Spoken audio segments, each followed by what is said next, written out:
Most games provide agency, which players mistake for narrative, but every so often, a game comes along that balances both, using interactivity to enhance a meaningful narrative. Banishers Ghosts of New Eden is one of those rare gems that provide a story worth dying for. So what? You track and kill him. Is that it?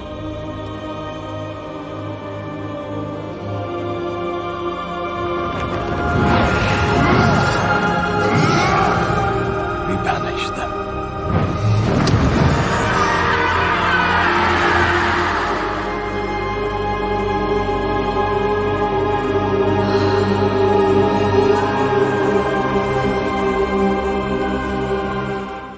We're saturated with open world RPGs that mistake busy work for storytelling. Every so often, a game arrives that reminds us a story isn't about what you can do, it's about why you do it. Banisher's Ghosts of New Eden is one such game where every choice and interaction carries meaning, making the journey as powerful as the destination. See, there's a kind of formula many games follow. There's a main story, but because that's often fairly simple, say, kill the Witch King of this land and free the people, there's an element of padding. This is in the form of side quests or go-dos where you need to power up, collect your homies, or whatever else is required to kill said Witch King. We're used to this. Most of us don't even bat an eye. But every so often, we get a game where the side quests are the story. The leveling up is the reason for the whole affair. And every person you meet, from the kill 10 rats guy in Act 1 through to the I killed my wife guy in Act 3, contributes to the narrative. It's all had purpose and meaning that transcends the activities and into the story space itself. A few games have successfully pulled off this prestige. Planescape Torment did it famously back in 1999. BioShock delivered They Really Did That Moment in 2007. And in the year of our Lord, 2024, Banishers Ghosts of New Eden pulled the same trick. Our plot follows Rory and Antea. These are two people very much in love and bound together by a common purpose. They're banishers, a profession that promises life to the living and death to the dead. Their job is to uncover the reason behind hauntings, put the dead to rest, and liberate the living. It's a calling that's part spirituality, part true detective, and all badass. Despite the evenness of their relationship, Rory is the Padawan to Antea's Jedi Knight. He's a scrub, a noob, a soldier who fought in another man's war and has come to the new country to find a better purpose. The challenge is that, despite their teamwork and badassery, Antea gets murked right at the start. This is not a spoiler, it's in all the trailers and is the core conceit of the game. Much like God of War, which blends excellent action combat from Kratos with a side order of cool skills from Atreus, Banishers binds Antea's ghost to Rory's adventures. Rory must level his shit up and do it fast to uncover the terrible wrong that's led a nightmare to curse the lands around New Eden Town. This isn't just a story about ghosts and monsters, it's about the lengths we go to for love, even when that love exists only as a memory tethered to the living world. That by itself is worth the cost of entry, but what much discourse on the game misses out on is that it's all connected. Every person you meet has something to do with the horrible birth of the monster that plagues these lands. It's not that they're all to blame. Some were bystanders, others tried to help, but many raised a torch to help burn the witch they thought lived among them. Each of these characters is beautifully crafted. We recognize the militia captain and his loss. We empathize with the free man, once a slave, and all he had to do to get to where he is. The Native American woman who lost her tribe is a poignant moment of loss alongside the town she lives in, where everyone's trying to build a new life. The mayor and his inquisitive son demand we justify to what lengths we'd go to protect those we love, and how we might balance that against others under our care. We grok their motives. Even when they fall or when we abhor their actions, we understand them. They are seen and heard. For example, one side quest involves a widower who's in denial. As you investigate, it becomes clear all is not what it seems. There might be a ghost or demon to blame, but the real culprit is human guilt made manifest. It's a subtle reminder that not all monsters wear claws and fangs. The witch burning at the heart of New Eden echoes chilling historical moments like the Salem witch trials. Banishers masterfully examines how fear and desperation shape moral failings. It's less a condemnation of the people and more a mirror to our own vulnerability under pressure. It's through these simple people living a very human existence that we begin to understand the nightmare monster living in the eye of the hurricane. The monster is, after all, a metaphor for our human failings. The witch burning at the heart of New Eden isn't just a reflection of past injustices. It's a cautionary tale for our times when fear and desperation still shape moral failings, whether online or in real life.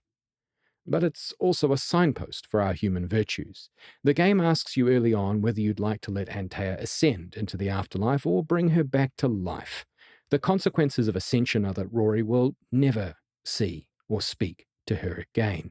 And this is a man very much in love, even though his love's body is dead and cold. The alternative is to be the wrathful hand of judgment, condemning and sacrificing the people who birthed the nightmare, allowing Antea another chance at life. It's a powerful choice. Knowing what we know of all the wrongs that come from a simple action, would we do something horrendous, perhaps justifying it against the tableau of a new beginning? Would we become the people around us, taking part in their crimes to undo the wrong? And what would be the consequence of that? Or do we allow our wife to die fully, finally, and forever? It's a choice that lets us understand whether we could do the things that make us hated or make the ultimate sacrifice where we might just end up hating ourselves. Making a game is a lot more complicated than just penning a story. I remember an interview with Sven Vinke, head of Larian, on the studio's hit Baldur's Gate 3. The interviewer asked something like, "My dude, was it the actors who made the game sing?" And he answered, "Well, it's everyone. It's the actors, the writers, the animators, the programmers, and designers collaborating that make the experience." The core gameplay loop revolves around witchering across the surrounds of New Eden, helping people out with their ghost and other problems. But to Swen's point, Banishers highlights just how artistic and collaborative the design had to be to deliver such a success. The writing of each moment is on point, but without kick-ass action and brilliant acting, it wouldn't come to life. Russ Bain's Rory gives us a man torn between duty and love, while Amaka Okafor's Antea blends strength and vulnerability in a way that makes her ghostly presence feel more alive than most flesh and blood NPCs. Their performances don't just sell the story, they elevate it, giving weight to every choice and moment. Rory and Antea aren't just characters, they're the emotional core of a game that challenges us with a simple question. What would you sacrifice for those you love? It's this humanity amidst the supernatural that makes their performances unforgettable.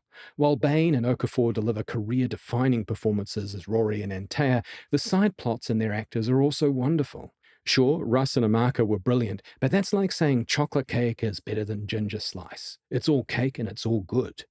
This leads into the haunting beauty of New Eden. The environs complement the story. Everywhere you look, the savage, untamed nature of the lands looks back. The wilderness is more than a backdrop. It's a reflection of the internal battles Rory faces and a constant reminder that survival often comes at a cost. You see villagers and hunters trying to wrestle a life from the wilds, and the wilds are wrestling back. The frontier shapes its people, and through the moulding of their clay, we begin to understand how they might be driven to make the decisions they made. It doesn't make what happened right, but when everything is hard, you always look for simple solutions. It's a powerful metaphor for our time when we're seeking answers to complicated problems, often falling back on fascism and other forms of blaming the other. We might come from an enlightened time, but knowing Shakespeare doesn't change the feral creature inside you that just wants to live.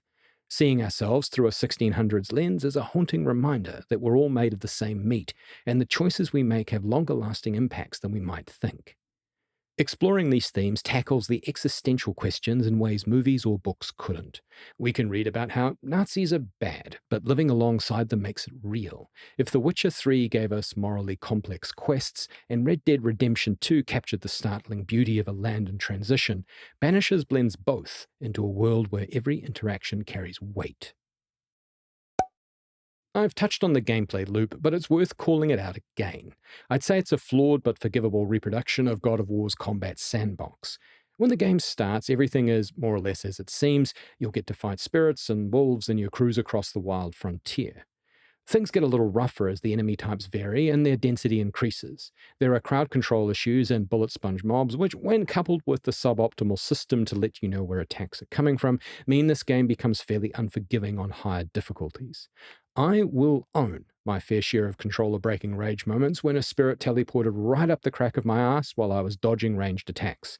But these moments serve as a reminder. Mastery here is earned, not given. The satisfaction of besting these encounters makes the triumphs all the sweeter. It's no Souls-like with its difficulty, but it demands precision and awareness. Despite the quirks, the seamless integration of gameplay and story makes its mark. Side quests draw you through a land that begs to be explored. Much like Demon Souls, you'll unlock ways to traverse, shortcuts, and map curios that bring the world to life and make exploration more than just corner checking. It's possible some players might feel disconnected between the story's emotional depth and its more gamey combat elements. You're here for the investigations, the story, and the world, and if these don't gel with you, it might be a rougher ride. The first real moment where I realized the power of sparing or condemning was pretty early on. You find this dude in the woods, he's a bit touched by the angels, and you get to decide if his soul is one you'd like to contribute to Antea's possible resurrection, or if he's just a mentally ill person who needs a little more understanding than the time period would normally allow. The choice is completely up to you. The game provides no overly Western moralizing of which way you should go. Both options lead to an ending. Much like the sun rising every day, the credits will roll on this game regardless of your choices. How you feel when they roll is the real question. It's this aspect of sparing murderers and ascending ghosts that were assholes that make for the game's most harrowing moments. I don't fear being the strong arm of justice, but I can't bear the consequence of harvesting souls to bring Antea back. But this choice, this unwillingness to sacrifice the weak, lingered long after the screen faded to black.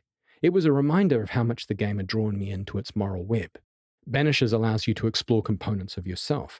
Are you a good or bad person? Do you think justice and mercy are attributes of righteousness and evil? If no one's watching, if no one would ever know, what choices might you make? These moments aren't just good storytelling, they're a litmus test for our values. As our real world constantly asks us to weigh personal comfort against collective good, Banishers feels profoundly timely. The beauty of Banishers lies in how it uses player agency not to empower, but to confront. Each decision is a reckoning, a chance not to ask what kind of person Rory should be, but what kind of person we are and what we value most. While the game provides nice moments of self-reflection, there are broader implications of these decisions. Banishers made me question not just what I'd do, but what kind of person I wanted Rory to be. And perhaps, by association, how I might want to live my life after I put the controller down. It's worth touching on how adeptly the game takes advantage of modern hardware. I played the start to finish on a Ryzen 7700X with an NVIDIA 4070 Super and 32 gigs of RAM. With all the sliders set to maximum, it cruised along comfortably around the 80 FPS mark. Crucially, there wasn't traversal or shader stutter. The soundstage is idyllic, with both ambient sounds and music serving to enrich the story without overplaying their hand. Positional audio worked well for me and was clear at all times. There wasn't any muddy dialogue. There is excellence in the tiny details. The facets of people's lives, like the possessions they valued or the moral compass they navigate with, are all signposts that made me feel like I was living in the 1600s. The crisp textures, the sublime lighting, and the environmental details are all artistry that reinforce the game's emotional tone. New Eden doesn't just look and sound real. It feels alive, haunted by the choices of its people. This isn't just a game you play, it's a place you inhabit. The strength of Banishers' Ghosts of New Eden lies in its ability to tell a meaningful story while leveraging the video game medium. While combat mechanics don't reach the lofty heights of some of action gaming's greats, they absolutely get the job done and don't detract from what's ultimately a once-in-a-generation experience. Banishers is a testament to the power of storytelling in the face of a gaming industry often more focused on monetization than meaning. It's a love letter to those who value stories about love and the courage to let go. More than that, it's a reminder that our greatest battles aren't fought with swords or spells, but in the quiet moments when we must decide who we are and who we're willing to become. It's a meditation on what it means to be human. This is an experience worthy of those who've lost or who fear losing. It's a reminder of why we fight for what we hold dear and why sometimes we have to let go. What did you think of Banishers' Ghosts of New Eden? Did it haunt you as it did me, or did its ghosts speak to you differently? And since this is my first game review, I'd love to hear your thoughts on both the game and this review. Share your insights in the comments below, right next to that like button. Until next time, keep chasing the stories that move you. And thanks for watching. Please hang up and try again.